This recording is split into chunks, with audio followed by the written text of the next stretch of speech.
4952. Nah, off. Apa itu?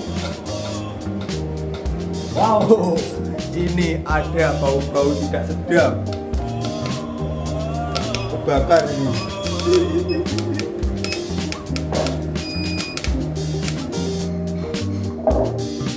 Nah, ini ya teman-teman untuk hybrid inverter kapasitas 10.000 watt. Nah, ini adalah inverter yang beberapa minggu lalu kita riset untuk modul-modul penguatnya. Sekarang sudah kita set di box seperti ini. Ini adalah produksi kedua kita. Jadi total kita sudah buat kurang lebih 10 piece untuk modul penguat yang terbaru. Nah, di sini saya mau menjelaskan sistem kerja, parameter, serta kehandalan inverter hybrid dengan daya 10.000 watt ini ada apa aja di dalamnya. Jadi ini project yang kita buat untuk kebutuhan PLTS khususnya di daerah 3T. Jadi project-project Kemenkes, rumah sakit, serta perkantoran maupun project untuk backup ya. Langsung aja kita jelaskan dan kita lihat ada apa aja di dalamnya. Nah, ini ya. Kita lihat sepil bagian dalam dulu. Jadi ini kita ada 4 unit dengan kapasitas 10.000 watt. Ini unitnya sama. Jadi ini ya teman-teman. Ini tipe low frekuensi. Jadi sistem inverter ini cukup mudah, cukup simpel untuk dipahamin sistem kerjanya. Sehingga suatu saat ada kendala pun kita juga sudah mudah untuk menangani sendiri. Jadi ini hanya terdiri dari beberapa modul dan beberapa spare part. Yang paling utama ini adalah trafo. Trafo kita produksi sendiri. Ini trafo Toroid menggunakan tembaga full ya dengan kapasitas 10.000 watt. Terus yang paling bawah sana ini adalah modul penguat yang beberapa bulan lalu sudah kita uji, kita produksi sendiri. Nah, itu yang bagian bawah. Total ada 32 MOSFET. Terus yang ini adalah modul kontrol PWM. Jadi ini modul ini untuk mengontrol sistem inverter, sistem ATS maupun sistem charging. Nah, terus yang ini karena 10.000 watt, jadi kita menggunakan sistem ATS dengan daya besar. Ini ATS ini 80 ampere untuk arus kontaknya. Untuk tampilan depan, nah kita akan jelaskan sedikit ada menu apa aja. Jadi bagian depan juga cukup simple. Di sini LCD untuk memonitoring seluruh sistem.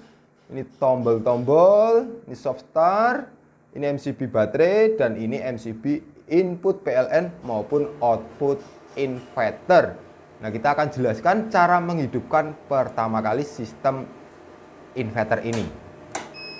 Nah, untuk jalur terminal-terminal sendiri, baik input output maupun baterai terdapat di belakang ya, seperti ini. Jika jalur sudah terkonek, tinggal kita tekan soft start, berfungsi untuk meredam beban kejut. Nah, baru on kan MCB. Karena daya besar, kita menggunakan 2 MCB. Lalu tekan on off. Oke. Dan di sini ada output inverter dan inputan PLN. Nah, kita akan jelaskan parameter yang ada di bagian dalam. Di tampilan LCD ini cukup mudah dan simpel ya kita pahamin. Jadi ini ada output 228 sistem atau frekuensi 50 Hz. Nah, ini grid PLN ada langsung load ke beban, dan ini proses untuk charging juga bisa ya di sini. Terus untuk ini ada inputnya PLN sekian volt 50 Hz. Ini ya tegangan baterai 50 volt 100% full. Nah, ini load watt bisa kita lihat juga buat pemakaian berapa watt berapa persen. Temperatur suhu mesin juga terlihat. Nah, ini ya simple ya. Terus kita masuk ke menu dalam, masih sama seperti yang lainnya. Nah, ini prioritas mau PLN atau PLTS. Ini kapasitas charging bisa kita sesuaikan. Ini karena kapasitas besar, jadi charging kita limit di angka maksimum 3000-an watt. Nah, terus ini floating charging, constant charging bisa kita atur juga. Nah, ini sistem shutdown ya, tegangan batasan bawah inverter mati. Ini inverter on kembali. Kalau 12 volt kita kalikan sistem ini 48, berarti kita kali 4, yaitu sistem akan on lagi di 48 volt. Nah, A6 ini adalah sistem perpindahan dari PLN ke PLTS saat tegangan baterai menyentuh ini 12,5 kalikan 4, yaitu di angka 50 volt. A7 ini sistem perpindahan dari PLTS ke PLN, yaitu ini 48 volt. Ini setting untuk frekuensi 50 Hz. A9 ini setting output ya, bisa 220 maupun 230 volt. Nah, ini udah masuk ke menu depan, cukup mudah dan simpel.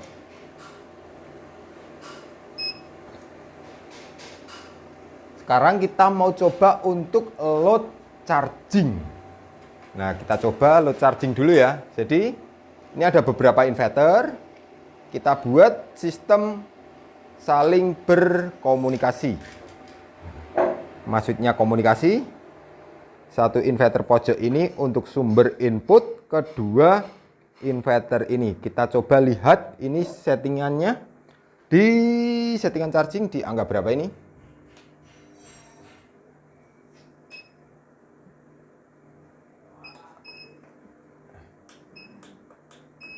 C1 sana, C1 oke. C1 kita lihat di sini 700 watt untuk 2 inverter.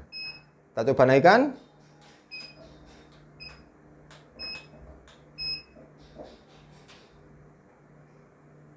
Kita coba naikkan berapa tadi C3? C3 ya, dua-duanya C3. Jadi 2 inverter ini dihandle satu ini.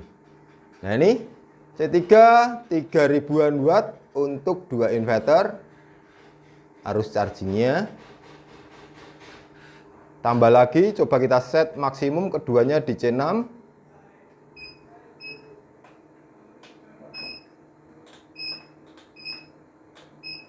Oke. Jadi yang kedua inverter ini kita manfaatkan untuk sistem pengujian charging. Dan ini kita manfaatkan untuk proses pengujian load beban inverter. Nah, di sini tertera beban charging di angka 6000-an watt. Jadi, satu inverter dengan daya maksimum charging di angka 3000-an watt menyesuaikan kondisi tegangan baterai. Sekarang kita mau uji untuk sistem perpindahannya ya. Untuk sistem ATS kita siapkan dulu osiloskop serta beban.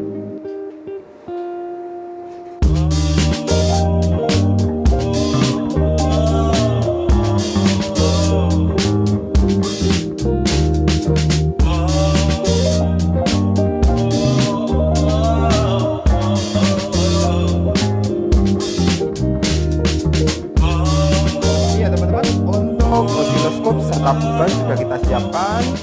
Nah, di sini untuk osiloskop warna biru ini untuk mendeteksi input dari output ya, output dari inverter ya, warna biru. Terus yang kuning adalah inputan dari PLN. Nah, kita tambahkan juga beban bolam untuk melihat sistem perpindahannya mulus tidak. Dan ini sudah prioritas di PLTS atau baterai ya. Ini baterai yang bekerja. Kita akan coba uji load beban. Mas Nabawi, kita load beban. Buat di sini kita juga bisa lihat buat beban.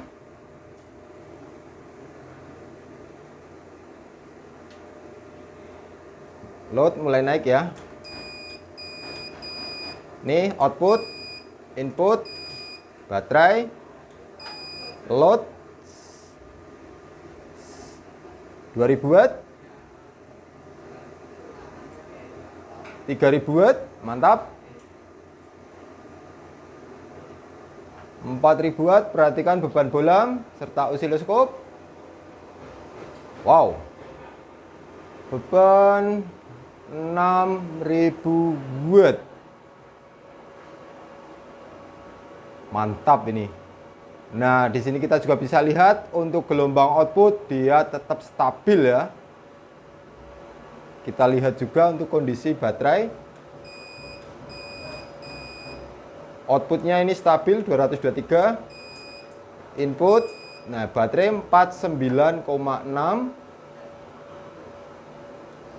Kalian kita uji load continuous di 6000 watt. Nanti saat kondisi baterai menyentuh batasan bawah setting, maka dengan otomatis sistem akan berpindah ke PLN. Respon perpindahannya bisa kita lihat di osiloskop dan beban bolam.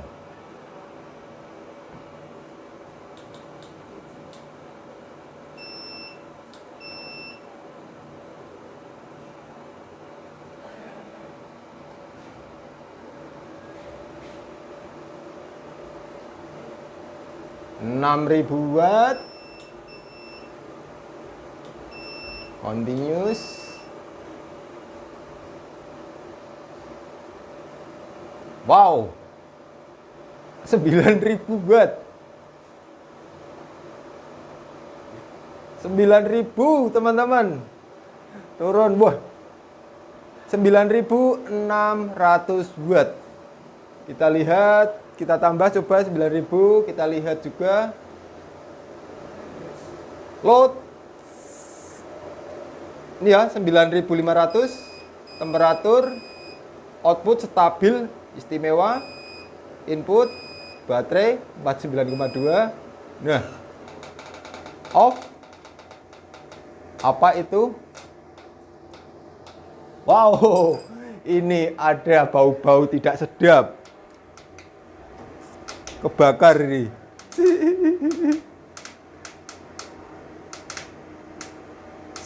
Dilepas PSU-nya, matiin. Nah. Steker nggak kuat ya teman-teman, walaupun cuma kita load beberapa menit, 6000 sampai dengan 9000 watt, langsung stekernya kebakar. Wah, inverter terlalu sangar ini ternyata. Kita ganti dulu untuk steker, serta batasannya kita sesuaikan lagi.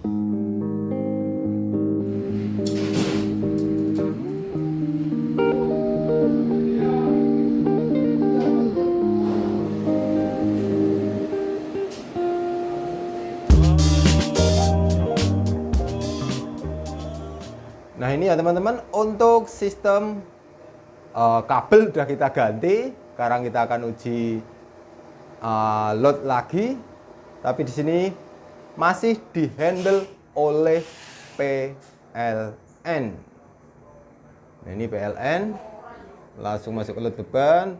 Gelombang PLN agak jelek, jadi ada induksi dari mana-mana ya. Tadi getar-getar, ini kan beban langsung dihandle oleh PLN. Nah, sekarang sistem sudah beralih ke PLTS atau ke baterai. Bisa dilihat tadi nggak ada pergeseran fase dan nggak ada jeda maupun kedip di beban bolam. Ini kita parameter setting kita sesuaikan lagi biar nanti saat load beban maka sistem akan otomatis pindah ke PLN. Biar nggak terlalu tinggi ya, ini kita sesuaikan.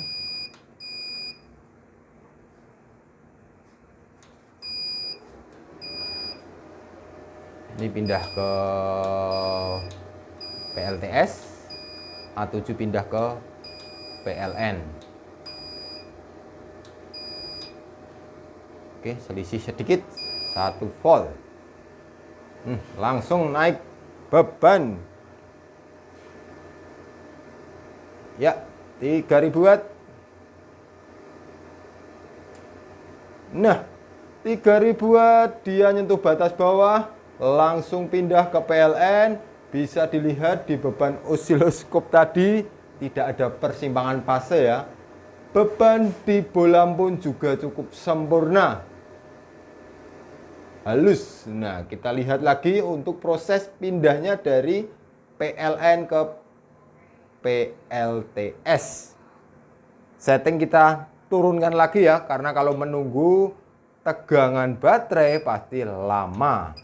Nah, kita turunkan. Oke. Satunya juga kita turunkan.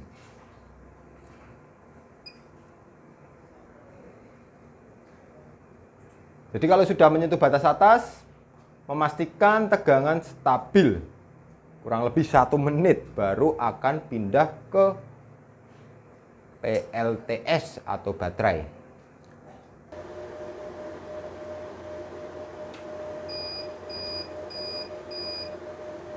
Oke, sistem udah pindah ke PLTS lagi. Mulus ya untuk respon gelombang di osiloskop serta beban di lampu pelentong. Sekarang kita akan coba uji load beban lagi.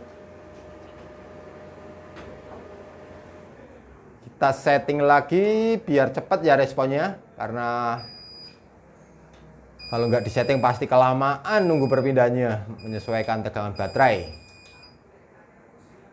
A6 pindah ke PLTS, A7 pindah ke PLN. Langsung load beban.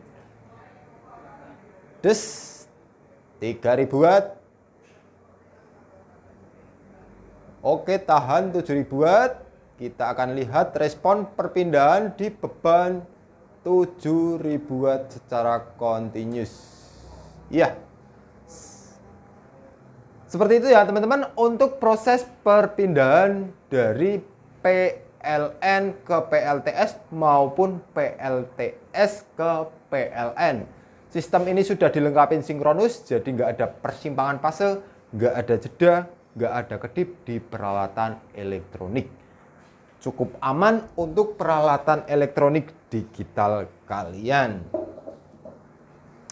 Nah, buat teman-teman yang pengen ada project untuk PLTS kapasitas 10.000 watt, kita bisa buatkan unit inverter seperti ini dengan sistem sesuaikan di lokasi ya. Maksudnya di lokasi itu membutuhkan daya berapa, kita bisa buat sesuai kebutuhan kalian.